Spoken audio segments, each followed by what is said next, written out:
Cover to Cover. I'm Beth. I'm Naomi. We're third culture kids in South Korea, bringing you into the world of Korean books through conversations with authors, translators, and more. Hey everyone, it's the end of another year, and we've rounded up the top 5 Korean books that came out in 2023 that you've got to check out. It's been an amazing year for Korean literature, and it's kept us both busy reading. Among the many great works, these are 5 novels that stood out for us. They are all works of fiction. 2 are historical, 3 are contemporary. They are Miss Kim Knows and Other Stories by Cho Nam-ju, translated by Jamie Chang. Walking Practice by Do Ki-min, translated by Victoria Caudle. Can't I Go Instead by Lee Geum-lee, translated by An Sun-jae. Whale by Chung Myung-gon, translated by Ji Young Kim. And Greek Lessons by Han Gang, translated by Deborah Smith and Emily Ye-won. Before we jump in, a little bit about how we made our picks.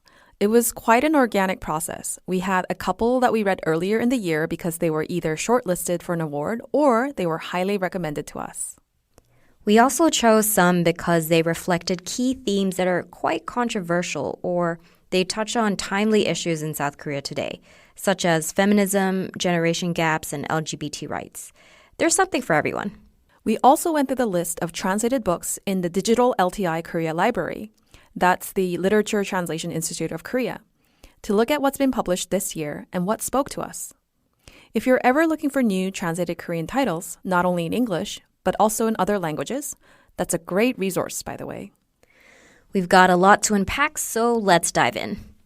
Our first book is the short story collection, Miss Kim Knows by Cho Nam-ju, who wrote the groundbreaking 2016 feminist novel, Kim Ji-young, born 1982. This collection, first published in 2021 under the Korean title 우리가 쓴 것, was translated by Jamie Chang, who also translated Kim Ji-young. Feminist themes aren't new to our podcast, right, Naomi? Right. Feminism and women's voices have been a recurring theme on this podcast. Our first episode was dedicated to women writers in commemoration of International Women's Day. If we were to summarize, what would be some keywords? The words that come to mind are workplace and online harassment, gaslighting, stalking, aging, and motherhood. Yeah, these stories cover some pretty heavy topics, but there's some lighter ones as well. The 8 stories in the collection feature characters from all walks of life and across generations. But the one unifying theme is, of course, the experiences of women in contemporary South Korean society and the challenges they face. A recurring motif in many of the stories is a character named Miss Kim, such as in Miss Kim Knows, about a middle-aged office worker who exacts revenge on her former coworkers for years of disrespect and exploitation. Right, and something to note is that Kim is one of the most common last names in Korea, like Smith or Jones. So the title of this collection is meant to convey the message that these are not extraordinary experiences and that a woman you know could have been in a similar situation. One story that stood out in particular for both of us was, I think, the most biographical one, Dead Set, which details the fallout of being a celebrated writer of feminist fiction. Yeah, that one really stood out for me as well. For context, Cho faced incredible backlash in Korea for her novel, Kim Ji-young, born 1982, which tells the story of an ordinary 30-something Korean woman juggling work and family and the gender discrimination that she faces. It was called one of the most important feminist novels in Korean, but she was targeted by anti-feminists who said the book portrayed biased, negative generalizations about men as oppressors. Basically, there was a kind of a witch hunt, right? Yeah, pretty much. Female celebrities that read this book, as well as actors that appeared in the movie adaptation or supported it, were attacked and bullied viciously online. This happens in Dead Set, when the author is accused by an acquaintance named Miss Kim for appropriating her story of abuse for literary fame. Miss Kim says, quote, "You want for nothing growing up, live comfortably as an adult, and now you think the women struggling way down at the bottom are just so fascinating. Trot them out, flatten their stories, and make sweeping claims about how common and widespread their experiences are." I could see how Cho Nam-ju drew on her personal experiences of backlash from both men and women after her book came out. And I think the takeaway here is how the author of the story responds in an internal dialogue to herself, which goes, I have the right to speak, to write, to express my thoughts and feelings. Who decides who has the right anyway? Yeah. Overall, it's a powerful book that really speaks to the double bind that many women face when speaking their truth. We highly recommend it for anyone who is interested in the experiences of women in South Korea today. Our second pick is Walking Practice by Dol-ki Min and translated by Victoria Caudle. The book was first self-published in 2017 with the Korean title 보행 연습. Actually, we first heard about this book from literary translator Anton Her, who we interviewed back in the summer for our LGBT in Korean fiction episode, and this was his number one pick. This is what he had to say. If I could only recommend like one queer Korean book that I feel like most people should read, it's Walking Practice by Dol-ki Min. And this is an extremely entertaining and edgy queer novel. It involves an alien that crash lands in Seoul. And in order to survive, they go on dates and then they eat their dates, like consume them. So it's extremely well written. Excellently translated by Victoria. So after hearing Anton's recommendation, I just had to get my hands on it, and it did not disappoint.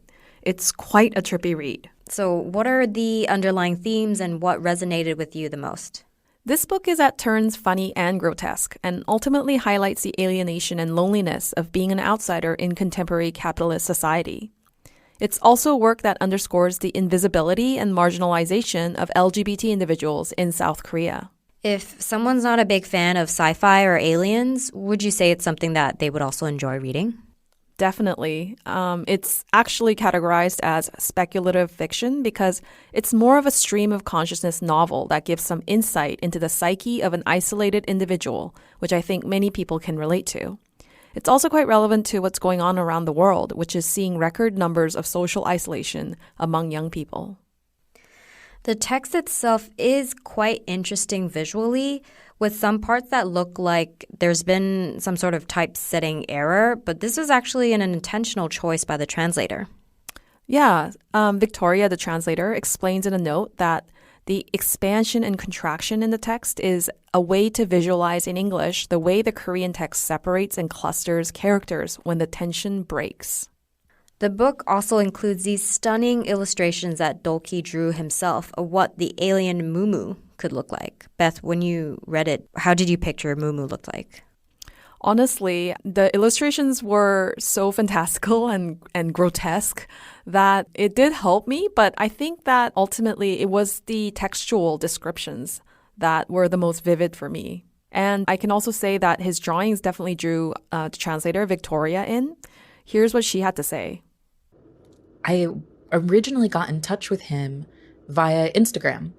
His first edition of what became Walking Practice had his Instagram handle listed on it, and it was making contact through that social media platform that started the whole journey with him. And my first impressions from his Instagram page was that he was a really cool, artistic person, and I could see his other illustrations and drawings, as well as just this really fantastic aesthetic that just went perfectly with how I felt about the book. On a side note, I met Victoria at a book reading event in Seoul, actually, and she was the one who first inspired me to go into literary translation. We also talked to our reporter Dong-hee, who covers books here at the KoreaHerald. She talked to Dol-ki, and it was actually his first ever media interview. What's interesting is that he wears a mask to protect his identity. It's not one of those face masks that cover half your face. It's pretty full-on, like the one that DJ Marshmello wears, or a ski mask you pull over your entire head, minus the cutouts. It's like a cartoon man with an expressionless face in 3D, complete with a realistic nose and ears that stick out. Here's Dong-hee on why he wears the mask. It was because of his family. He said they were very conservative and he didn't want his family, especially his parents, to know about his writings. He wanted his books to be free of anyone's interference, he said. By the way, he mentioned he personally designed the mask himself. The mask I saw was the winter edition, and I heard he made another one which was for the summer. Wow, that's really cool. So he has two masks and it's like seasonal. Okay. Yeah. How was he in person? Was he like charismatic, shy, quiet? I remember that he came across as very sincere. He was fluent and genuine in sharing his thoughts and feelings, considering it was his first interview. And because he is a rookie writer, I didn't have much background information about him, so I had a lot of questions. But he was focused and genuine throughout the whole interview. In the interview, we also find out that this book was inspired by Dong-hee's personal experience on dating apps during a hard time in his life when he was depressed and feeling isolated. Yeah, I mean, anyone who's gone through a rough time, especially in their 20s, with dating and feelings of isolation, will find comfort in reading this book. We highly recommend it, and do check out the interview if you're curious about the author as well. And we'll put the link in the show notes. Let's move on to our next pick, a historical fiction novel called Can't I Go Instead by Lee Gum-hee and translated by An Sun-jae. The Korean title, 거기 내가 가면 안 돼요, was published in 2017. This is a sweeping historical novel that highlights Korea's turbulent modern history from the colonial era through the Korean War and its aftermath. Can you tell us why you chose this book and a little bit more about what happens? Yeah, I picked this one because it's set in a fascinating period of Korea's modern history. It follows the lives of the daughter of a Korean nobleman and her maidservant in a Japan-ruled Korea in the 1920s through the Second World War until after Korea gains independence in 1945. The daughter Tae-ryung, on her 8th birthday, is gifted by her father a maidservant called Sunam. The two girls are of the same age, they kind of look alike, and we watch them grow up together in the same household and become companions of a sort, although leading very different lives. Wow, so what happens later on? Later in the novel, under different identities, Tae-ryung and Sunam face their own hardships and struggles in Japan, the US, and China before reuniting in an independent Korea where they try to pick up the pieces and rebuild their lives. So a lot of reviews of this book have described it as thematically heavy, as it recounts some very tragic historical events. Were there any moments of lightness to offset this? Yeah, it definitely explores some very heavy and uncomfortable topics from colonization, class discrimination, sexual slavery, war. But when I read it, because the plot is quite fast-moving, I don't think the author really lets you dwell in those heavy moments for too long. And you do get moments of lightness, the main one being the love story between Sunam and the son of the noble family, or Tae-ryung's older stepbrother. And especially when you read about people who help Sunam get through tough situations, you see those glimpses of kindness and humanity, and that really helps offset the dark moments. Who were some of your favorite characters from this novel? Sunam is definitely my favorite character, and I would argue the main protagonist of the story, because you do mainly see the events unfold through her perspective rather than Tae-ryung. As I read the book, I found myself rooting for Sunam, who, despite her stature and circumstances, is a fiercely loyal woman who tries to deal with anything life throws at her with kindness and grace. And even when she's in these situations of absolute despair, she doesn't become cynical or jaded. And you can tell she tries to make the most of her life, and you're just hoping she comes out of it with a happy ending. That sounds amazing. Who would you recommend this book for? I think people who like reading Pachinko by Min-jin Lee would enjoy this book. I also recommend it to people who want to know more about Korea's modern history. Many of the issues stemming from Korea's colonial past, like the comfort women issue, have still carried on to today. Another historical fiction novel that made it onto our top 5 picks was Whale. It was first published in 2004 as Kore by Chun Myung-kwan and translated by Ji-young Kim. Can you give us a quick rundown of what this novel is about? Yeah, of course. Whale is a multi-generational saga set in a remote Jeju village in the 1950s and follows the lives of 3 mythical female characters. There's been a lot of Korean books centered on magical realism or with fantastical elements that have been gaining some real traction lately. There's Cursed Bunny by Bora Chung, Nuclear Family by Joseph Hahn, Dollar Good Dream Department Store. Why do you think that is? You're so right. For example, on the International Booker Prize shortlist last year, we saw the short story collection Cursed Bunny, translated by Anton Her and written by Bora Chung, as you said. And actually, both of them we've interviewed on this podcast. Whale, which was shortlisted for the International Booker Prize this year, satirizes some of the patriarchal and brutally capitalist elements of Korean society, especially in the aftermath of the Korean War. I think these fantastical elements allow for more freedom for authors to be critical of society and for readers to be more immersed in the plot. And then there's also a BTS connection with this book. That's right. BTS member RM is well known for his love of books, to the point where there's actually a website and X, or formerly Twitter, account dedicated to his book recommendations. Back in 2020, RM mentioned that he wanted to read Whale during a live stream, and then it resurfaced in a 2021 bookshelf photo and Instagram story. But that aside, it's a wickedly entertaining and subversive page-turner that you'll find hard to put down. And for our final pick, we chose Greek Lessons by Hwang Dong-hee. For Korean literature fans, Han needs no introduction. Many credit her for putting Korean literature on the global map with her International Booker-nominated novel, The Vegetarian, which was first published in 2007, and whose English translation by Deborah Smith was published in 2015. She was shortlisted for the Booker a second time for The White Book in 2018. Greek Lessons was first published in 2011 as Hiraboswa, and it was translated by Smith and Emily Ye-won. This is a short novel at 160 pages. Beth, do you think you could sum it up for us in 16 seconds? Okay, let me try. This story revolves around two unnamed characters, a teacher of ancient Greek who is going blind, and one of his students, a woman who has lost her ability to speak. The themes this book touches on are grief, loneliness, despair, and the limits of human language to capture such powerful emotions. Okay, I lost count, but let's just say you made it. I think the standout for this book is Hwang Dong-hee's use of language and the way that it was written. I totally agree. I actually encountered this novel first as an excerpt on the New Yorker magazine, and I was really taken by the quiet intensity of the prose. It reminded me of Vietnamese-American author Ocean Vuong's work, one of my favorite authors of all time, and really highlights Han's origins as a poet. In interviews, Han said that this novel was inspired by a very difficult time in her life when she stopped writing altogether, like the main character who stopped speaking. Yeah, we see this theme of very complicated women with deep trauma in a lot of her other works, like in The Vegetarian, The White Book, and Human Acts.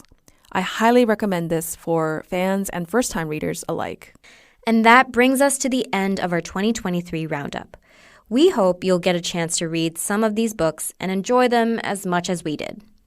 And sadly, this is our last episode of Cover to Cover as I'm moving back to my hometown of Vancouver, Canada. Thank you to everyone who's been on this journey with us and to all of our guests who have shared their precious time and insights. If you've enjoyed the podcast, we hope you'll share it with your fellow bookworms. We hope it'll continue to inform, entertain, and enlighten readers around the world. Before we sign off, we have a final K-book recommendation from one of our listeners, Serena from the US. Here's Serena. Hi, Cover to Cover! My name is Serena, and I'm from Rogers, Arkansas. For those who love thrillers with high-key dystopian vibes, I recommend The Disaster Tourist by Yoon Cohen. It follows Yona, an employee for a tourism agency called Jungle, which coordinates travel to places that have been devastated by natural disasters. You want to see the aftermath of wildfires that ravaged an entire city? The place where a sinkhole opened and swallowed people whole? They'll coordinate transportation and set you up with a guide. When Yona starts getting harassed at work, she's left with few options but to take a fully funded business trip to one of Jungle's least popular destinations. There, she uncovers a plot to manufacture a catastrophe, and she must choose to either go along with it and advance her career or take a stand. This book explores complex dynamics about tourism and the attention economy that feel particularly salient in our current moment. Disaster tourism is actually a thing, and more importantly, disasters are occurring worldwide all the time, and we're really bad at paying sustained attention to them. I read most of this book in one sitting and had to take some time to really sit and digest it. It really pushed me to think, and I hope you'll give it a shot too. Thanks! Thanks, Serena, for listening and supporting Cover to Cover. Please leave a comment if you have any Korean book recommendations. You can find us on Apple, Spotify, YouTube, or wherever you get your podcasts. Thank you, everyone. 감사합니다.